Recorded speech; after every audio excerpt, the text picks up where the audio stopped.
बिस्मिल्लाहिर्रहमानिर्रहीम। अस्सलाम वालेकुम। हेलो स्टूडेंट, उम्मीद कि आप सब खैरियत से होंगे। आज की इस वीडियो में हम जा रहे हैं बायोलॉजी 10th क्लास की फर्स्ट चैप्टर की जो एक्सरसाइज दी गई है उसको सोल्व करने।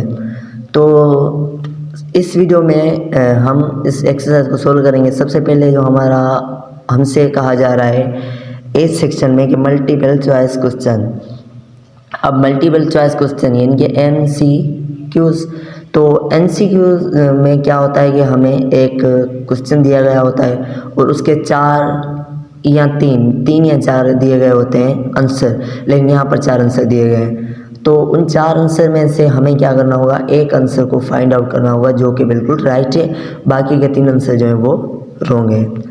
तो आइए सबसे पहले क्वेश्चन हमारा जो है वो सोल्व करते हैं। सबसे पहले हमें कहा जा रहा है the biological function which perform gases exchange. Biological function यानी कि बायोलॉजी का ऐसा फंक्शन, ऐसा प्रोसेस जो कि गैसेज एक्सचेंज का काम परफॉर्म करता हो। तो यहाँ पर सबसे पहले जो आ रहा है फोटोसिंथेसिस, उसके बाद रेस्पिरेशन, उसके बाद बात ए एंड बी यानी कि फोटोसिंथेसिस एंड रेस्पिरेशन, और उसके बाद आ रहा है डी में ग्रोथ। तो ये तो हमें पता होना चाहिए, हर बच्चे को पता होगा कि ग्रोथ में जो होता है वो गैसेज एक्सचेंज नहीं होती, तो ग्रोथ को हम काट देंगे। और उसके अलावा फोटोसिंथेसिस और रेस्पिरेशन। अब देखें रेस्पिरेशन में तो जो गैसेज की एक्सचेंज होती है वो तो होती है, वो तो हमें पता है, क्योंकि रेस्पिरेशन जो होती है हर एनिमल्स में होती है, हम में होती है। तो हमें पता है कि रेस्पिरेशन में जो होती है गैसेज की एक्सचेंज होती है। हम गैसेज यानी तबादला करते हैं गैसेस का, ऑक्सीजन लेते हैं और कार्बन डाइऑक्साइड को बाहर देते हैं। ठीक है, तो रेस्पिरेशन क्या हो गया। उसके बाद 2 आंसर और आ रहे हैं कि बात एंड बी और फोटोसिंथेसिस। फोटोसिंथेसिस में भी आपने अगर गौर किया होगा तो फोटोसिंथेसिस में भी गैसेस की एक्सचेंज होती है, जो कि फोटोसिंथेसिस हम में तो नहीं होता। फोटोसिंथेसिस होता तो प्लांट में है, लेकिन यहाँ पर क्वेश्चन पर अगर आप ध्यान दीजिएगा तो यहाँ पर हमें कहा जा रहा है the biological function which perform gases exchange. यहाँ पर ये नहीं कहा जा रहा कि biological function in the animals are biological function in the plant. ठीक है, तो ये ओवरऑल बात हो रही है, तो इसलिए हम क्या करेंगे, इसका करेक्ट जो आंसर होगा वो होगा बात ए एंड बी। ठीक है, यानी कि सी। ठीक है, तो इसमें क्या आ गया कि फोटोसिंथेसिस में भी क्या होती है, गैसेज की एक्सचेंज होती है, और रेस्पिरेशन में भी क्या होती है कि गैसेज की एक्सचेंज होती है। ठीक है, उसके बाद दूसरा क्वेश्चन जो हमारा कह रहा है कि plants do exchange of gases through. Plants gases की एक्सचेंज करते हैं किसके थ्रू, तो ये तो हमें पता है कि प्लांट्स गैसेज की एक्सचेंज करते हैं थ्रू स्टोमेटा, और उसके अलावा प्लांट्स गैसेज की एक्सचेंज करते हैं रूट्स के ज़रिए और स्टेम के ज़रिए। तो इस वजह से इसका आंसर क्या होगा, इसका आंसर होगा ऑल ऑफ दिस, यानी कि ये जो तीनों के तीनों आंसर्स दिए हुए हैं ऊपर, वो तीनों के तीनों आंसर्स क्या है, करेक्ट हैं। ठीक है, तो उसके बाद आ जाते हैं हम अपने तीसरे क्वेश्चन पर। तीसरा हमसे कहा जा रहा है कि each stoma is formed by 2 guard cell. ठीक है, वो हमने पीछे भी देखा होगा, जिसकी स्ट्रक्चर कुछ इस तरह होती है। एक स्टोमेटा ऐसे होता है और दूसरा स्टोमेटा ऐसे होता है। ठीक है, तो ये कितने गार्ड सेल का बना हुआ होता है, ये बना हुआ होता है 2 गार्ड सेल का। ठीक है, उसके बाद आ जाते हैं अपने 4th क्वेश्चन की जाना। 4th क्वेश्चन जो हमारा है वो क्या कह रहा है, the respiratory surface पजेज following property. Respiratory surface में कौन कौन सी प्रॉपर्टीज होती हैं। ठीक है, तो सबसे पहले जो ए ऑप्शन है उसमें कहा जा रहा है थिन एंड वेट। ठीक है, और बी में कहा जा रहा है कि परमिएबल, सी में कहा जा रहा है कि वेरी लार्ज। ठीक है, तो हम अगर पीछे देखेंगे तो हमें पता चलेगा कि रेस्पिरेटरी सरफेस कैसा होना चाहिए। रेस्पिरेटरी सरफेस थिन होना चाहिए, वेट होना चाहिए, परमिएबल होना चाहिए और वेरी लार्ज होना चाहिए। उसके बाद हम आ जाते हैं अपने 5th क्वेश्चन की जानिब। हमारा 5th क्वेश्चन जो है वो क्या कह रहा है कि इंस्पायरेशन में शामिल होता है क्या, contraction of intercostal muscles, contraction of diaphragm, inward movement of ribs, बात ए एंड बी।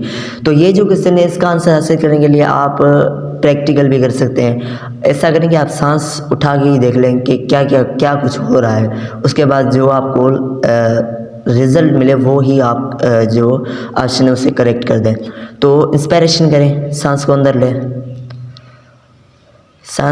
लें, अब सांस को अंदर लेने के टाइम आपने देखा होगा क्या हो रहा होगा, इनवर्ड मूवमेंट ऑफ रिब्स तो नहीं हो रही होगी, क्योंकि रिब्स जो होंगी वो इनवर्ड नहीं हो रही है, अंदर नहीं हो रही है, रिब्स क्या हो रही होंगी, बाहर हो रही होंगी। क्यों बाहर हो रही होंगी, इसलिए बाहर हो रही होंगी ताकि जो ज़्यादा से ज़्यादा गैस, ज़्यादा से ज़्यादा ऑक्सीजन क्या हो सके, हमारे लंग्स में अंदर जा सके। तो इसलिए रिब्स की मूवमेंट क्या हो रही होगी, बाहर की तरफ हो रही होगी। ठीक है, तो ये तो नहीं होगा, इसका मतलब ये वाला सी तो नहीं है। दूसरा हो रहा होगा कंट्रैक्शन ऑफ डायाफ्राम, डायाफ्राम की कंट्रैक्शन हो रही है, कंट्रैक्शन ऑफ इंटरकोस्टल मसल्स ये भी हो रही होगी, आपने प्रैक्टिकल करके देखा होगा। तो इसका जो आंसर होगा वो क्या होगा, बाथ ए एंड बी, क्योंकि इसमें क्या होती है, मसल्स की कंट्रैक्शन होती है। ठीक है, तो उसके बाद हम आ जाते हैं अपने 6th क्वेश्चन की जानिब। हमारा 6th क्वेश्चन क्या कह रहा है कि लैरिंग्स इज लोकेटेड ऑन, लैरिंग्स यानी कि वोकल कॉर्ड। ठीक है, जिससे आवाज़ क्या होता है, वॉइस क्या होता है, प्रोड्यूस होता है, वो कहाँ पर मौजूद होता है, वो होता है in the lungs, in the bronchioles, in the trachea, in the bronchiole. कहाँ होता है वो होता है ट्रेकिया में। ठीक है, तो उसके बाद हम आ जाते हैं अपने 7th क्वेश्चन की जानिब। 7th क्वेश्चन हमारा क्या कह रहा है, the respiratory surface of human is. अब जो ह्यूमन का रेस्पिरेटरी सरफेस है वो क्या है, एल्वेलाई। बेसिकली हमने वहाँ पर पढ़ा हुआ है, डेफिनेटली हमने पढ़ा हुआ है। तो उसके बाद जो हमारा 8th क्वेश्चन आ रहा है वो आ रहा है, the increase in rate of breathing is due to the following, यानी कि ब्रीथिंग जो है उसमें इंक्रीज़ हो जाए, ब्रीथिंग का जो रेट है वो इंक्रीज़ हो जाए। किस वजह से इंक्रीज़ होता है, वो होता है इंक्रीज CO2 इन ब्लड, जब खून में CO2 बढ़ जाए, या डिक्रीज CO2 इन ब्लड, या जो खून में CO2 की क्या हो जाए, डिक्रीज हो जाए CO2, या कि इंक्रीज O2 और डिक्रीज O2। तो यहाँ पर ये तो हमें पता है कि जब डिक्रीज CO2 यानी कि ये जो सी वाला आंसर है, डिक्रीज CO2, जब CO2 कम हो जाएगा तो हम क्या करेंगे, हमें पता है कि हम जब भी गैसेस ब्रीथिंग लेते हैं, ब्रीथिंग करते हैं, तो उसमें क्या होता है कि ऑक्सीजन को अंदर लेते हैं और कार्बन डाइऑक्साइड को बाहर एक्सपायर करते हैं, एक्सपायरेशन करते हैं। तो अगर हम ऑक्सीजन लेंगे, पहले से ही ब्लड में ऑक्सीजन की लेवल जो होगी वो डिक्रीज़ होगी, और कार्बन की लेवल जो होगी वो डिक्रीज़ होगी, कार्बन डाइऑक्साइड कम होगा, तो फिर हम ज़्यादा ब्रीथिंग नहीं करेंगे, क्योंकि कार्बन डाइऑक्साइड तो बाहर जाती है ना। तो इसलिए ये जो हमारा सी वाला आंसर होगा वो होगा क्या, गलत। उसके बाद जो बी वाला answer, increase O2 in blood, अब ये भी उसके अपोजिट है। जब ब्लड में पहले ही O2 ऑक्सीजन बहुत होगी तो हमें क्या ज़रूरत होगी, ऑक्सीजन को अंदर लेने की, तो इसलिए ये भी जो आंसर है वो रॉन्ग है। उसके बाद डी वाला answer, decrease O2 in blood, ये भी हो सकता है, इंक्रीज CO2 इन ब्लड ये भी हो सकता है, लेकिन जो करेक्ट आंसर होगा वो क्या होगा, ए, क्योंकि ज़्यादा मैटर ये करता है कि CO2 की जो लेवल होती है वो, यानी कि कार्बन डाइऑक्साइड जो होती है वो ब्लड में इंक्रीज़ हो जाती है, बढ़ जाती है। तो इस वजह से क्या होता है, हम ज़्यादा ब्रीथिंग करते हैं, क्योंकि जिसकी वजह से क्या होता है, कार्बन डाइऑक्साइड को हम बाहर एक्सपायर कर सकते हैं, बाहर निकाल सकते हैं। ठीक है, तो उसके बाद हम आ जाते हैं अपने 9th क्वेश्चन की जानिब। हमारा 9th क्वेश्चन क्या कह रहा है कि which of the following disorder is associated with degeneration of alveoli, alveoli की डीजनरेशन किस डिसऑर्डर में होती है। तो ये हमें पता है, जो जैसे कि हमने पीछे पढ़ा था, एम्फीसीमा में होती है ये। आप पीछे एम्फीसीमा में जाएंगे तो आप वहाँ पर आपको मिल जाएगा कि वहाँ पर ये लिखा हुआ होगा। ठीक है, उसके बाद हम आ जाते हैं अपने 10th क्वेश्चन की जानिब। हमारा जो 10th क्वेश्चन है, 10th जो MCQs है, वो क्या कह रहा है कि which of the following disorder is associated with inflammation of air पैसेजवेज।